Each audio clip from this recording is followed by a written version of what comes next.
اعوذ باللہ من الشیطان الرجیم بسم اللہ الرحمن الرحیم۔ اسلام کے 5 ستون ہیں۔ رسول اکرم صلی اللہ علیہ وسلم نے فرمایا، اسلام کا کسر 5 ستونوں پر بنایا گیا ہے۔ اس میں سے پہلا، اس بات کی شہادت دینا کہ اللہ کے سوا کوئی معبود نہیں ہے، اور یہ کہ محمد صلی اللہ علیہ وسلم اللہ کے رسول ہیں۔ نماز پڑھنا، زکوٰۃ دینا، حج ادا کرنا اور رمضان کے روزے رکھنا۔ اللہ پاک ہم سب کو نیکی کے کاموں کی توفیق عطا فرمائے، آمین ثم آمین۔ نبی کریم صلی اللہ علیہ وسلم نے فرمایا، اے عورتوں کی جماعت، تم صدقہ کیا کرو اور زیادہ سے زیادہ استغفار کیا کرو، کیونکہ میں نے دوزخیوں میں اکثریت تمہاری دیکھی ہے۔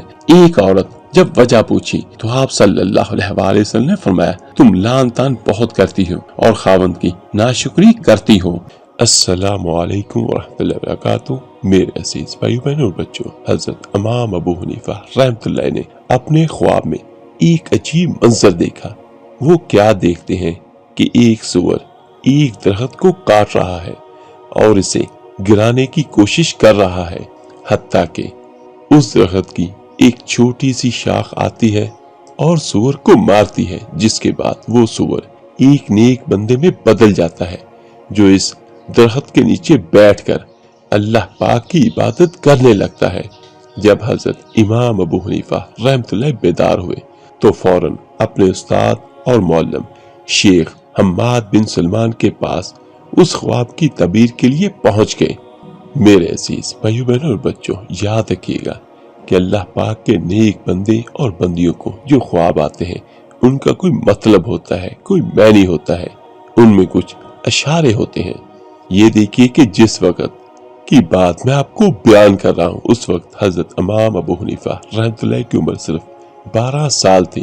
جب وہ اپنے شیخ کے پاس پہنچے تو دیکھا کہ وہ شدید غم اور فکر میں مبتلا ہے۔ حضرت امام ابو حنیفہ رحمۃ اللہ اپنا خواب بھول گئے اور اپنے شیخ سے پوچھا، یا شیخ آپ کیوں غمگین ہیں؟ میں آپ کو پریشان دیکھ رہا ہوں۔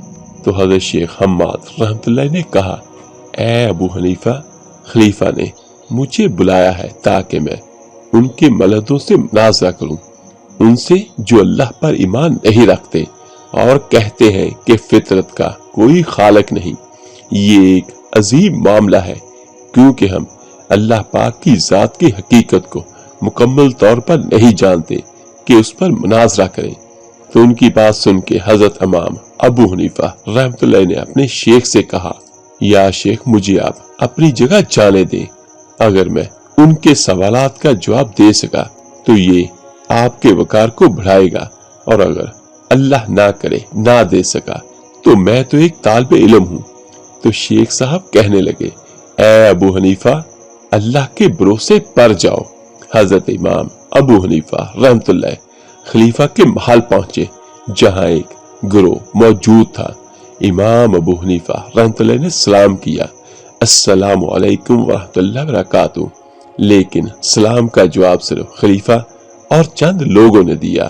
تو خلیفہ کہنے لگا، تمہارے شیخ حماد بن سلمان کہاں ہیں؟ میں نے تو انہیں بلایا تھا، وہ کیوں نہیں آئے؟ تو امام ابو حنیفہ رحمۃ اللہ کہنے لگے، میرے شیخ نے مجھے اپنی جگہ بھیجا ہے۔ پھر امام ابو حنیفہ رحمۃ اللہ ان لوگوں کے درمیان بیٹھ گئے اور ان سے کہا کہ وہ اپنے سوالات پیش کریں تاکہ وہ ان کے جوابات دے سکیں۔ تو ملحدوں کے سردار نے کہا، اے ابو حنیفہ، تمہارے شیخ کیوں نہیں آئے؟ کیا ان کے پاس کافی علم نہیں تھا کہ وہ ہم سے مناظرہ کریں؟ امام ابو حنیفہ رحمۃ اللہ کہتے ہیں، میرے شیخ علم کا ایک درخت ہے جو علم کے پھل دیتا ہے، لیکن تم ان کے قابل نہیں ہو کہ ان کے ساتھ بیٹھ سکو۔ تو خلیفہ کہنے لگا، آئیے مناظرہ شروع کرتے ہیں۔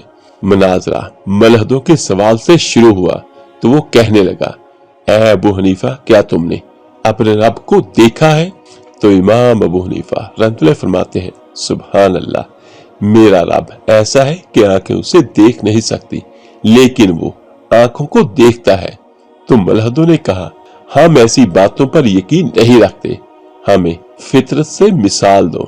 تو امام ابو حنیفہ رحمۃ اللہ کہتے ہیں، یہ مثال لیجئے، اگر آپ کسی کے پاس ہو جو موت کے قریب ہو